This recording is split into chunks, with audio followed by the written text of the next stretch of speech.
Hello students, कैसे हम सभी। स्वागत है आप सभी का मेरे चैनल योर स्टडी गाइड में।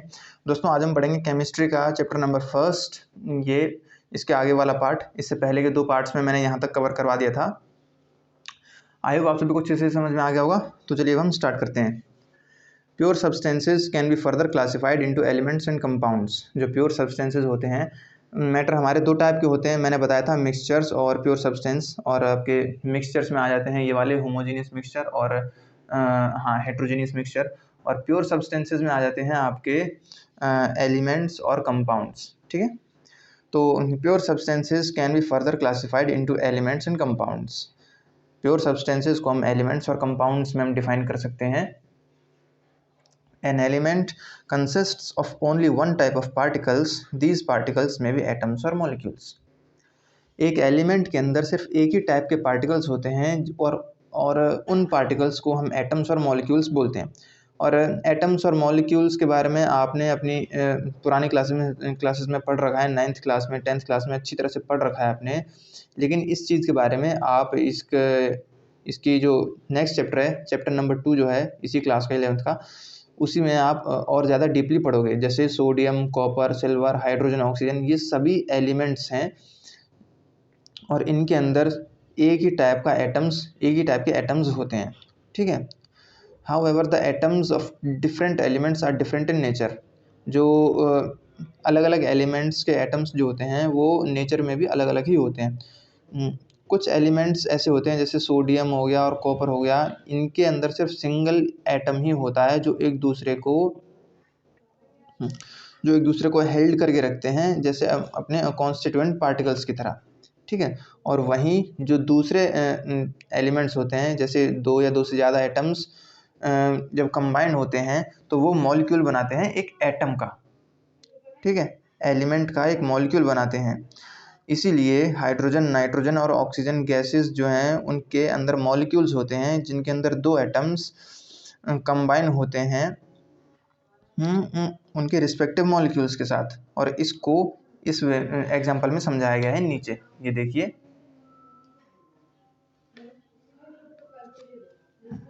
ये है दोस्तों एटम्स ऑफ डिफरेंट एलिमेंट्स। ये हाइड्रोजन एटम है, ये ऑक्सीजन, नाइट्रोजन, ये कॉपर और ये सोडियम का। ठीक है। अब एक हाइड्रोजन और एक हाइड्रोजन मिलेंगे तो H2 बनेगा। ये सिंगल एटम है और ये सिंगल एटम है। जब ये दोनों एटम्स मिल जाएंगे तो ये एक मॉलिक्यूल बन जाएगा जिसे हम H2 बोलते हैं, हाइड्रोजन। ठीक है। An atom of hydrogen atom plus another atom of hydrogen atom, जब ये दोनों कंबाइन होंगे तो इनसे एक हाइड्रोजन का एक मॉलिक्यूल बनेगा। ठीक है, हाइड्रोजन का मॉलिक्यूल बन जाएगा। और ये हमारा नेक्स्ट एग्जांपल है, an atom of oxygen plus another atom of oxygen. जब ये दोनों एटम्स कंबाइन होंगे तो ये भी एक मॉलिक्यूल को फॉर्म करेंगे। ठीक है, dioxide, sugar, etcetera. The molecules of water and carbon dioxide are represented in figure 1.4. ये हमारा वाटर मॉलिक्यूल है। वाटर मॉलिक्यूल तब बनता है जब दो हाइड्रोजन के एटम्स और एक ऑक्सीजन का एटम्स कंबाइन होता है। और कार्बन डाइऑक्साइड में दो ऑक्सीजन एटम्स होते हैं और एक कार्बन का एटम होता है, सिंगल एटम। ठीक है दोस्तों, आपने ये देखा ऊपर इसमें, you have seen above that a water molecule comprises two hydrogen atoms. जैसे कि मैंने अभी आपको बताया कि ये जो वाटर मॉलिक्यूल है इसमें दो हाइड्रोजन एटम्स हैं और एक ऑक्सीजन एटम है, तभी हमारा वाटर मॉलिक्यूल बनेगा। ठीक है, ये वाला example. Similarly a molecule of carbon dioxide contains two oxygen atoms combined with one carbon atom. और सेम वही इस वाले एग्जांपल में भी होगी। इसमें दो ऑक्सीजन एटम है और एक कार्बन का एटम है, तभी हमारा एक कार्बन डाइऑक्साइड गैस बनेगी। Thus, the atoms of different elements are present in a compound in a fixed and definite ratio. The atoms of different elements, मतलब अलग अलग एटम्स के जो अलग अलग एलिमेंट्स के एटम्स जो होते हैं वो एक कंपाउंड के अंदर प्रेजेंट होते हैं, फिक्स्ड और एक डेफिनेट रेशो के अंदर। और यही रेशो जो होता है पर्टिकुलर कंपाउंड की एक कैरेक्टरिस्टिक भी होता है। ठीक है। और ऐसा ही नहीं होता, कंपाउंड की जो प्रॉपर्टीज़ होती हैं वो भी उसके जो कॉन्स्टिट्यूएंट एलिमेंट्स होते हैं उनसे अलग अलग होती हैं, मतलब अलग अलग एलिमेंट्स के जो कंपाउंड्स होते हैं उन सब की प्रॉपर्टीज़ भी अलग अलग ही होती है। फॉर एग्जांपल, जैसे एग्जांपल के तौर पे hydrogen and oxygen are gases. Hydrogen और ऑक्सीजन हमारे गैसेज हैं, लेकिन जब इनसे जो कंपाउंड बनते हैं इन दोनों के कॉम्बिनेशन से, तब वो वाटर बन जाता है, जो कि हमारा लिक्विड फॉर्म में होता है। ठीक है, तो इसीलिए इसमें कहा गया है कि एलिमेंट्स के जो कंपाउंड्स होते हैं उनकी अलग अलग प्रॉपर्टीज़ होती हैं अलग अलग एलिमेंट्स के कंपाउंड्स की। ठीक है, it is interesting to note that hydrogen burns with a pop sound and oxygen is a supporter of combustion. ये बात जो है इंटरेस्टिंग, ये बहुत ही इंटरेस्टिंग पॉइंट है जो नोट करने लायक है कि हाइड्रोजन जब जलता है तो पॉप साउंड आता है और वो ऑक्सीजन की हेल्प से जलता है। ठीक है, ऑक्सीजन सपोर्टर होती है उसकी। इसके बारे में आपने क्लास 10th में पढ़ा है अच्छी तरह से, चैप्टर नंबर 1 में। But water is used as a fire extinguisher. लेकिन जो पानी होता है, वाटर जो होता है, उसको एक फायर एक्सटिंग्विशर की तरह यूज़ किया जाता है। ठीक है, moreover the constituents of compound cannot be separated into simpler substances by physical method। लेकिन कंपाउंड के जो कॉन्स्टिट्यूएंट्स होते हैं उन्हें सिंपलर सब्सटेंसेस में सेपरेट नहीं किया जा सकता फिजिकल मेथड्स के थ्रू। उन्हें सिर्फ केमिकल मेथड के थ्रू ही सेपरेट किया जा सकता है। ठीक है, अब हम बात करते हैं properties of matter and there measurement. मतलब मैटर की क्या क्या प्रॉपर्टीज़ होती हैं और उनकी मेजरमेंट कैसे की जाती है। हर सब्सटेंस जो होता है उसकी एक उसके पास एक यूनिक और कैरेक्टरिस्टिक प्रॉपर्टीज़ होती हैं। इन्हीं प्रॉपर्टीज़ को दो कैटेगरीज़ में डिफ़ाइन किया गया है, मतलब क्लासिफाई किया गया है, उन फिज़िकल प्रॉपर्टीज़ और केमिकल प्रॉपर्टीज़।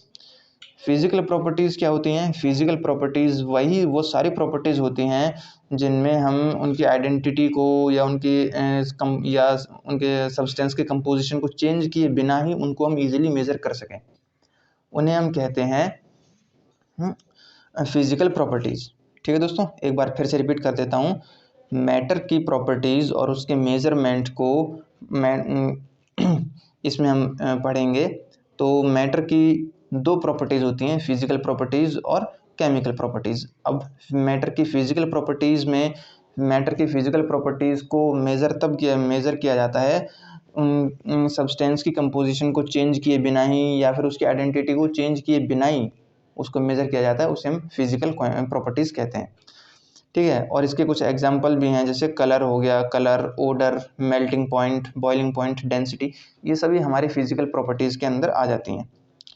लेकिन अब केमिकल प्रॉपर्टीज़ का जो ऑब्जर्वेशन होता है या फिर इनकी मेज़रमेंट जो होती है, उनके लिए केमिकल चेंज करना पड़ता है। ठीक है, chemical properties are characteristic reactions of different substances. मतलब मैटर की जो केमिकल प्रॉपर्टीज़ होती हैं वो कैरेक्टरिस्टिक रिएक्शंस होती हैं अलग अलग सब्सटेंसेस की। ये इन सब में और इन सब में क्या क्या इंक्लूड होता है, जैसे कंबस्टिबिलिटी, एसिडिटी और बेसिसिटी, ये सब हमारी केमिकल प्रॉपर्टीज़ होती हैं। Many properties of matter such as length, area, volume etcetera are quantitative in nature. Matter की कई सारी प्रॉपर्टीज़ होती हैं, जैसे लेंथ, एरिया, वॉल्यूम एक्सेट्रा, ये सब नेचर के अंदर क्वांटिटेटिव होती हैं।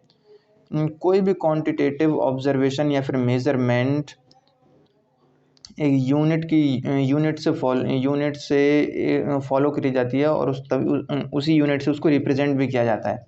ठीक है, फॉर एग्जांपल जैसे length of a room is represented by 6 metre. जैसे एक रूम है और उसकी लेंथ है हमारी 6 मीटर।